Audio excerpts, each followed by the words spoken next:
not have a public component to your Zelensky meeting for a tactical reason with President Putin? Let him answer this. So, Mr. President, you talked about expecting some on-the-ground assessments at Fordow and other sites. Now Is that here Israeli and U.S.? It's been obliterated, Kelly. It's been What is your message then, sir, to the intelligence community when they present reports? So, Mr. President, you talked about expecting some on-the-ground assessments at Fordow and other sites. Now is that Israeli and U.S.? It's been obliterated, Kelly.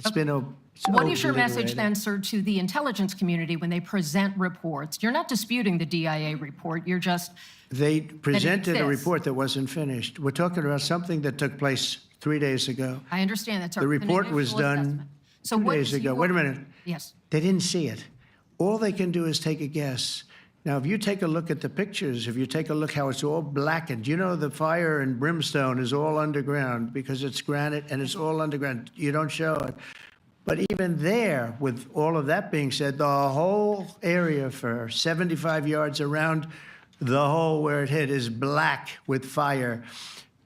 The group that's run by this gentleman, in fact, you may want to talk about it for a second because we're going to issue a report.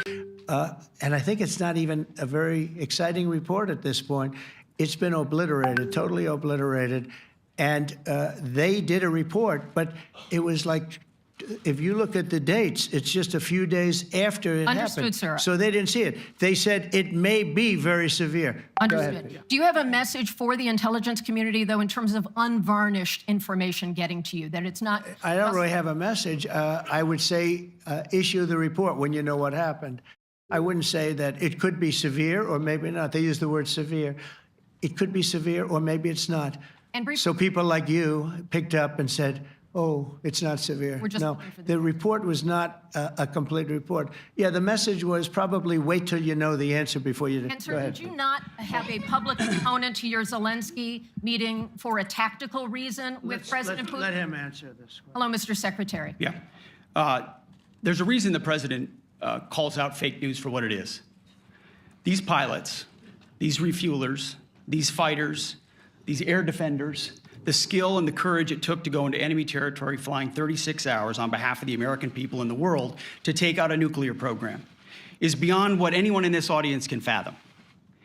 And then the instinct of CNN, the instinct of the New York Times is to try to find a way to spin it for their own political reasons to try to hurt President Trump or our country. They don't care what the troops think. They don't care what the world thinks. They want to spin it to try to make him look bad based on a leak. Of course, we've all seen plenty of leakers. And what do leakers do? They have agendas.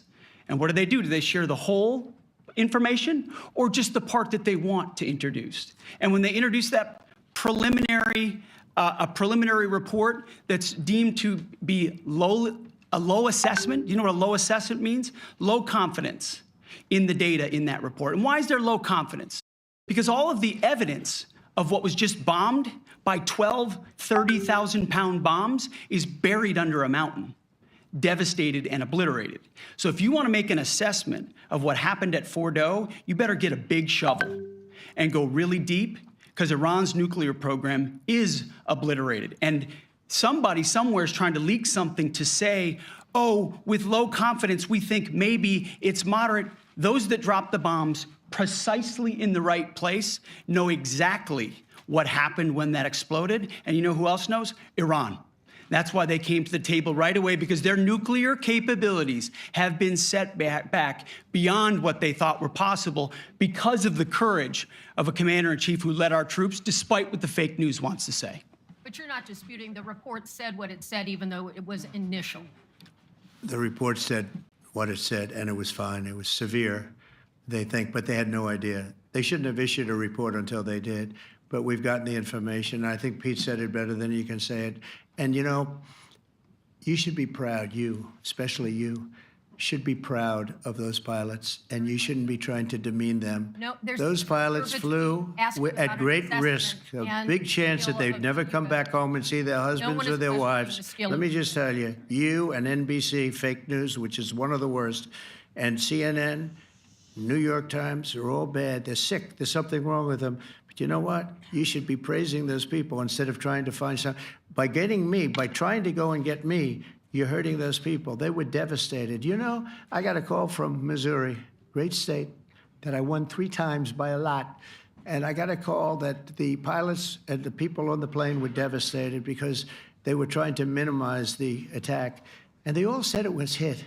But we don't think it was really maybe hit that badly. And they were devastated.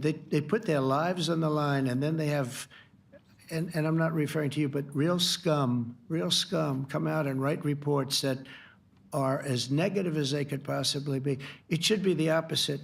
You should make them heroes and heroines. You should make them really people that they were so devastated when they heard this news. And you know what they said? One of them, I spoke to one of them, said, "Sir, we hit the site. It was perfect. It was dead on," because they don't understand fake news, because they have a normal life, except they have to fly very big, very fast planes. But it's a shame. You should be making them heroes. Subscribe to Oneindia and never miss an update. Download the Oneindia app now.